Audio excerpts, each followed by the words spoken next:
adigu ciisa wali ma sanad hargeysa shaqo soo doonatay runtii aad baan u naxay oo interviewgii waxaan ka jawaabi lahaa waxaan ka naxay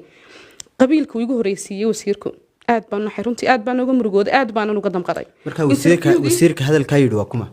Dr. Cabdiwali oo wasaaradda jooga wasiirka wasaaradda runtii markaan ku yiri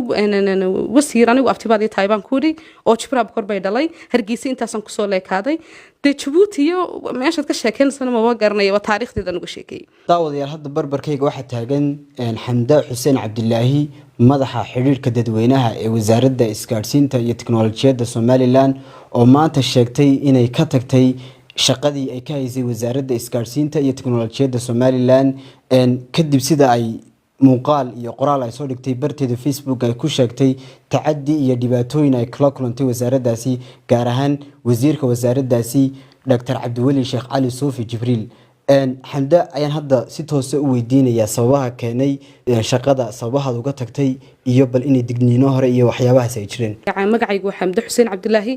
waxaan ka tirsan ahaan jiray imika kama tirsani runtii waan iskaga tagay gabi ahaanba wasaaradda isgaarsiinta tiknoolajiyadda Somaliland waxaan shaqadaasi bilaabay runtii anigu aad u yar oo 19 jir ayaan bilaabay 2009 ilaa imikoon ka shaqeynayay oo 2021 ay taariikhdu tahay runtii inta aan qarankayga u shaqeynayay wax nacam si hagar la'aan ayaan ugu shaqeynayay runtii anigoo ku bilaabay shaqada markii aan bilaabayay 2009 Faysal Cali Sheekh aan u ahaa xukayn u ahaa sidoo kale xukayneen wasiir ku xigeen aan ahaa sidoo kale aan ka shaqeyn jiray qaybaha kala duwan ee wasaaradda isgaarsiinta tiknoolajiyadda Somaliland muddadii ugu dambeysay uu nala joogay wasiirka wasaaradda isgaarsiinta tiknoolajiyadda Somaliland Dr. Cabdiwali Soofi aan wada shaqeynaynay runtii anigoo ah madaxa xiriirka dadweynaha ee wasaaradda isgaarsiinta oo bariga uu nala joogay waa sanad ka hor waa xilligii conference-ka ka hor uu nala joogay inanka Mukhtaar ee wareega Sam Cable ayaa shaqadii ka tagay wuxuuna u tagay Sam Cable TV runtii xaq baan u leeyahay anigoo saxaafadda soo bartay Xamda ahaan inaan ka codsado wasiirkayga maadaama position-kaasi uu banaanaaday inaan ka dalbado inaan madaxa la magacaabo agaasimo waaxda xiriirka dadweynaha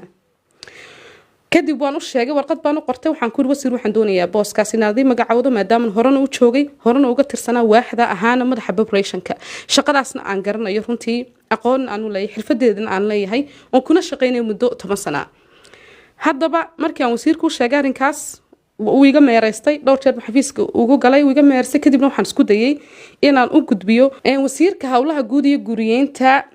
wasiir Cabdirashiid oo loo yaqaano qambi ayaan u tagay xafiiskiisa ku wasiir waxaan u baahanahay position-kaas in la magacaabo oo wasiirka ila hadasho runtii markuu ila hadli waay una ii jawaabi waay xataa wax jawaab ay muusin waaybu ku yiri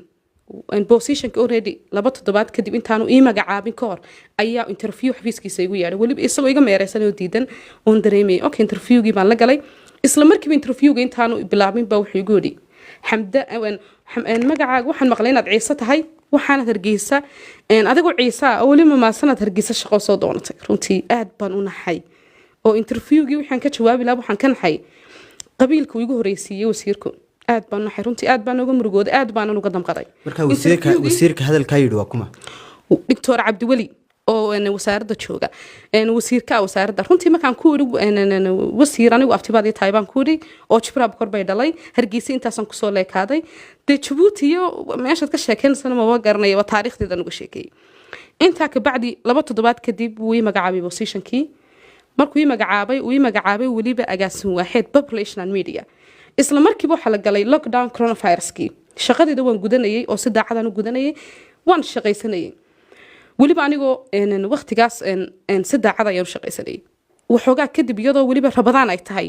oo aan la ila socodsiin wax aan sameeyay xataa ay isla markii waliba xilkayga qaaday agaasimii hore ay xafiiskiisa igu yeeray subax wuxuuna ii dhiibay warqadii xilka qaadista oo aan naxay waan yaa waxaan ku agaasimi baan ku wax lagu jiraa waqti Ramadaan waliba iyada ayaa soo dhow waqti yar oo kooban baan xilka hayay shaqadeedana si fiican baan u qabsanayay su'aashan weydiiyay buu joogaa injineer Cali Cabdilaahi Daar waxay shaqadeedii talo maan ka soo bixi way maxaa dhacay wuxuu yiri anigu ma garanayo sababta Xamda shaqadaadana kama soo bixi waayin maxaa la yiraahdaa wasda warqadeedii baan iska soo qad kadib anoo kaabada maraya marka xaamila ayaan haya dhabarka la gurfta dhiig baan iga yimiday waan iska aamus wixii oo dhan ba anigoo qarsaday runtii illa agaasimaha cusub ee Aamina oon wada shaqaynayna imika ayaa maalin xafiiskeedaan ugu tagay waxaan dareemay runtii in iyaduna isbedel iyadoo weliba cusub ayaan aad uga dareemay isbedel waxaan ku leegaasimo maxaa dhacay shaqadii imikaabad already aad shaqadii ku cusub tahay maxaa dhacay baan ku shaqadeydii dad kale loogu sheegaya oo populationkii maadaama nahay shaqadeydii ay agaasimo waxeedyada kaliya waxaan ay shaqadeydii ay ugu haystaan maxaa dhacay waxay igu jawaabtay Aamina oo ah agaasimaha cusub imika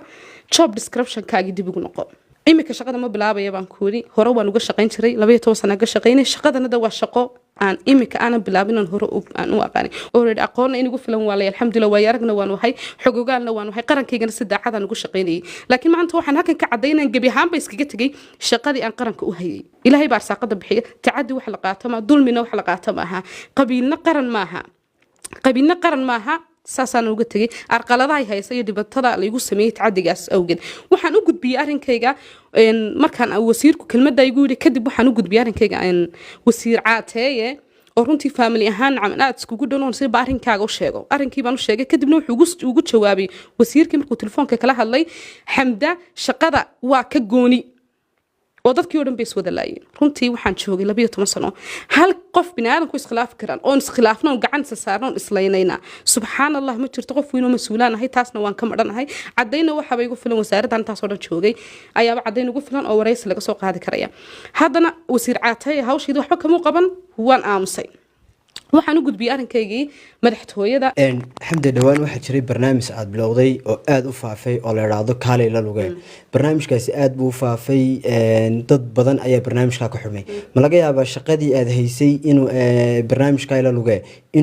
inay shaqadaada ay saameysay sida darteed in xilka laga qaaday ما يحلك وقتي لا يقعد ولا وقتي جا ويكهريسي وربضان تيسان هرب وشجع وقتي لك دام كروني اللي جرى بهاد أو وقتي جاب أنا كود السنين شقة أنا كسنين طلبات متبان ولا ليبان وآمن سنة هاي ما أنت ضدك وحي آمسين وسير يو أجاسي مرونتي إن بدل ما كان أركو حلك أما عدو هايسا برشاد عدو هايسا رونتي إن قرن كوانو وضع سمنا هاي مدحوين الشعب كانوا وانو وضع سمنا هدا وسير نقطة دا جسمية شغالة هو صادي نقطة قرن كان إن سد عذا لوجو أديجو أيه رونتي واجبة قبيل كسومال لنا ما أنت كل رقم يسان إن يسكت دايو أي آدي آدم مهم واي قبيل وحبة ما ترونتي قرن ما تصو وسير كسجا سيفور كفولا مولا فريسة تيمو يدي سبا وحيلك كعجة قاعدة runtii waan isku dayay laakiin oo xafiiskiisaan ugu galay arinkaygu sheego laakiin nigoon fadhiisan buu bay yiri waqti kuma hayo dhowr jeer uuba iga meereystaa runtii mana garan kara sababta bal hawla weydiiyay isaga insha Allah imkan cabashadaadii la xaliyo oo shaqadii aad ku soo noqoto iyada diyaar moote may diyaar ma yihi weligeena ku soo noqdo waliba